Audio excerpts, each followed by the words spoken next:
అంశాలపై చర్చ జరిగి నిర్ణయం తీసుకోవడం జరిగింది. వాటిలో మొదటిది వ్యవసాయం మరియు సహకార శాఖ.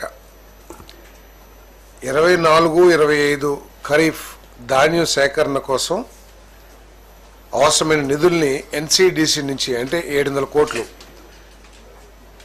AP state cooperative marketing federation limited అదనపు రుణ సౌకర్యంగా 700 కోట్ల మేర రుణాన్ని పొందేందుకు ప్రభుత్వ హామీని పొడిగించడం మరియు ప్రభుత్వ గ్యారంటీ కమిషన్ను మాఫీ చేయడంతో పాటు ఆ నిధులను AP state civil supplies corporation లిమిటెడ్కు బదిలీ చేయడం కోసం చేసిన ప్రతిపాదనకు రాష్ట్ర మంత్రిమండలి ఆమోదం తెలిపింది.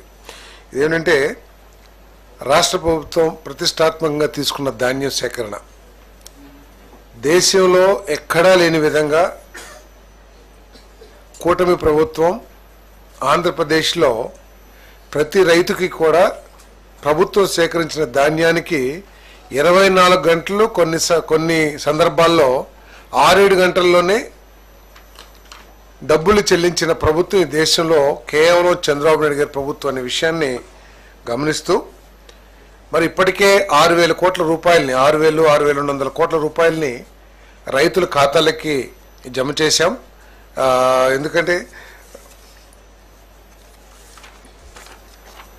ఈ సీజన్లో 28,83,238 మెట్రిక్ టన్నుల్ని ధాన్యం సేకరించి దాదాపు 4.6 లక్షల రైతుల దగ్గర నుంచి సేకరించి వాళ్ళకి 6,469 కోట్లని చెల్లించడం జరిగింది.